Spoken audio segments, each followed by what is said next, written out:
HD 101.1 FM. Our conversation with IUP men's basketball coach Joe Lombardi, brought to you by Marcus & Mack, a law firm representing injured people. With the coach, here's Jack. All right, we're going to talk with Coach Joe Lombardi here, getting ready for the tournament. And, Coach, good to have you along, and always talk IUP basketball. That's always fun, isn't it? Huh? Yeah, Jack. Yeah, I appreciate you having me on. When we arranged this a few days ago, the intent was maybe to use this time as to promote attendance at the tournament. And, unfortunately, with what's going on, there's no need to promote attendance. Maybe just promote listening to you on the radio is the best thing. And then if you want to put it on the computer to view it, wherever, turn the sound down and put Jack's voice on. Hey, Coach, let's go back to last week. It was an exciting time at Shippensburg. And my first question to you is the fact that, you've gone through the system with not one, but two sons related to IUP basketball, played, coaches, and everything else. Because I saw you hugging Dante over there. That's really got a extra through basketball with both of my sons. And, Dante was, I guess it's boasting. Okay. Sure. He's the only one to win a KCAC championship as a player and a coach. Now I don't know if that's true or not, but if there's a group, it's a real small one. That was kind of neat. That was kind of neat. But I've been blessed with a lot of other moments, and just with Dom also, and then just with the success that we've had, very appreciative of all of it. And Dom's still coaching. Yeah, he's an assistant at Morehead State University. He's been there for a few years and does a good job with the scouting and gets on the floor and works guys out. And, normally when you have an Italian family and you say the family business, sometimes people refer to something else. But, this is, we'll go along those lines. You mean like guys named Carmine or something? Well, they usually have nicknames, Jack, in that other business. Yeah, let's talk about your opponent, Winston-Salem State, coached by Cleo Hill Jr. I remember his dad back when, a Hall of Famer, and, of course, he is familiar somewhat with Cheney University, being at Cheney and whatever. What do we see, the CIAA team? What do we see in the team from the CIAA in Winston-Salem? And they're the surprise team of the tournament. They had to come from nowhere to win this thing. Yeah, they put together a great run in their CIA tournament and qualified through that. Cleo, actually the last time we played Cleo was at Shaw in 2012. We had Ashton Smith and Jordan Sanders were seniors that year, and they beat us in a real tight matchup down at West Liberty. So Cleo's a terrific coach, and they're one of the better defensive teams in the country. They're top 10 or 15, I think, in defensive field goal percentage, and so that's going to be a challenge for us, to play them. And, but it's kind of fun. It's exciting. Our guys get to play some new blood, so to speak. Last year, we're grateful for every opportunity, but last year we beat Westchester and Mercyhurst in the semis and the finals. Then we had to come back a week later and play Westchester and Mercyhurst again. It's like, really, we got to validate this by doing it twice? Okay. Now we get to play some, a new team, fresh blood. It's exciting for our kids. That's the biggest thing. Our guys have tremendous heart, and that just doesn't mean playing hard and competing, but they have a heart where they've done things together all year long. They've accomplished what they've accomplished together, okay, and they truly play for each other. And they love each other and they play for each other. And as a coach, you get a roster, and you can't, like on day two, all of a sudden have this commitment to one another. It takes time to build relationships, and as you build relationships, then you build commitment to each other, whether that's on a basketball team or in life. And it's a process. And I see that two guards here, 6'1" kid and a 6'4" kid, are their leading scorers. Is that their strong point? Their guard play? Yeah, they're a perimeter-oriented team. They're a little bit different. I think they drive it to the bucket a little bit harder, a little bit more athletic than we are, okay? And but their strength is certainly in their guards and on the defensive end. That last game they had to win. They won it by 1 point over Fayetteville State, right? That had to be something else.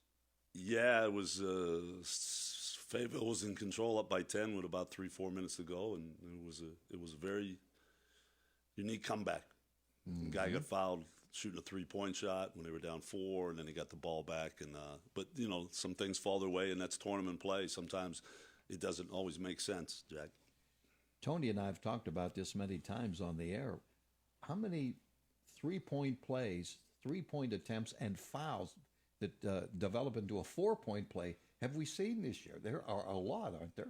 Yeah, the 4-point plays, we've had a handful of them. People aggressively, I in officiating in general, nothing against, it's not like it goes against us, but I think both ways, the officials have allowed guys to get into the landing space of shooters, and they don't do that in the NBA. A couple of years ago, Kawhi Leonard got hurt, in that situation with playing the Warriors. But they seem to allow that, and there's collisions, and that aren't always fouls. Okay, they don't deem them to be fouls, and I wish they would call that more. But I think it's added to the aggressiveness of people challenging shots and defensive getting into the space because they know it's not going to be a foul unless you hit them on the arm, but you can come down under their feet and things like that. So, not to give a clinic right now, but that's part of what you're referring to. Well, you had to come back, in the beginning of that second half with,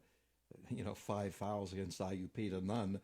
Fortunately, things evened out a little bit later on, but it's amazing how you have to handle a game. The foul situation, and thank goodness for Shondell Jones, huh? Yeah, Shondell went on a nice little run there, but this team's, they're if I had to put one word on them, they're just overcomers. Okay, they overcame losing 4 guys last year from starters from last year, 5 guys in the rotation. They overcame losing Tommy earlier in the year, and so that doesn't, they just have it. Okay, and you can't explain it. It's not like it's something we developed it, but we have talked about overcoming all year long, and then they overcame the unfortunate situation we were in with foul trouble and managed that and found a way. So it's a great quality, a stick-to-itness, I think, to put another word to it, but it's a great quality for a championship level team. Todd, you have something? I do, Coach. I don't know that you know this, but yesterday morning we're getting ready, and Jack comes into the studio for his first sportscast, and it's still dark outside, and we hear a rap on the window, and we look over, and there's Chucky Humphreys waving at Jack. These guys are a dedicated group of athletes. He's out at 6 o'clock in the morning going for a run. You guys, your guys are just really dedicated to what they have to do, aren't they? Yeah, Jack mentioned that earlier. And that was supposed to be a rest day yesterday. Okay, so Chucky didn't listen to instructions like he should have.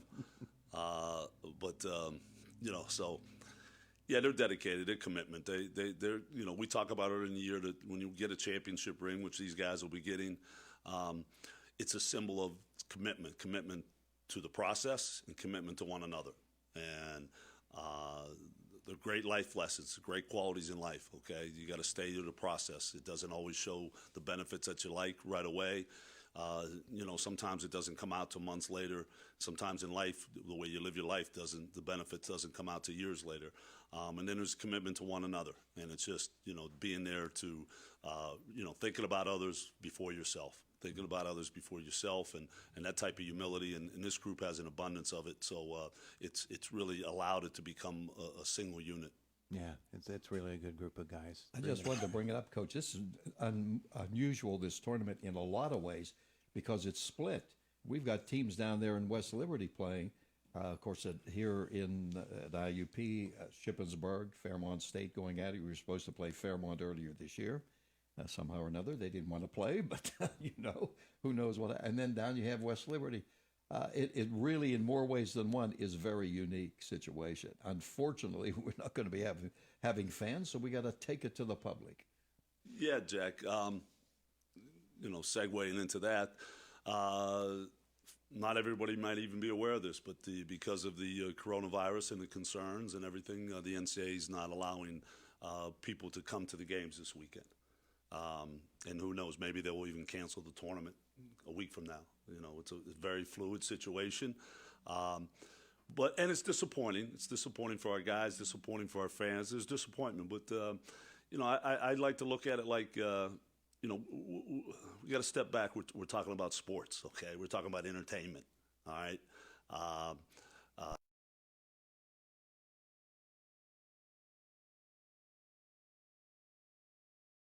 Good place, and you know, I think the perspective is, yeah, it's disappointing, but let's go on. We're still blessed to be able to play the game, okay? We can play the games. You know. There you go, Jack. We'll go from now, there. now you're a little, hopefully you're a little bit happier now. Yeah, I'm a little happier because I was a was grumpy grumpy. old man Oh, before. boy. Yeah, well, that's not like you, Jack, to get grumpy. I don't know, man. I got a lot of. I could use a lot of adjectives for you, but a curmudgeon or a curmudgeon's never been one of them. You got to see him about 5:15 every morning, like we do. Oh, jeez, I don't want to see him at 5:15. But before I take off here, I do want to thank you and the station for you know, putting us out there and really. And I'm grateful for the talents of Jack and Tony, and because I talk to a lot of people and that listen to the games on the road, or if they can't get out to the games when they're at home, and you just you have a gift to bring it to life, and that's special for a lot of people, and I know that, and not everybody can do that. So there's another thing that we're grateful for today. Well, thank you. One other thing, we have one special listener out there I know all the time. That's your daddy. That's Pat. So we'll keep him going at a young 94, I guess, huh? There you go. There Thanks, you go. Jack. Okay, that's Coach Lombardi. All right, Jack. Thanks, Coach. It is the voice of Indiana County, WCCS AM 1160, 101.1 FM.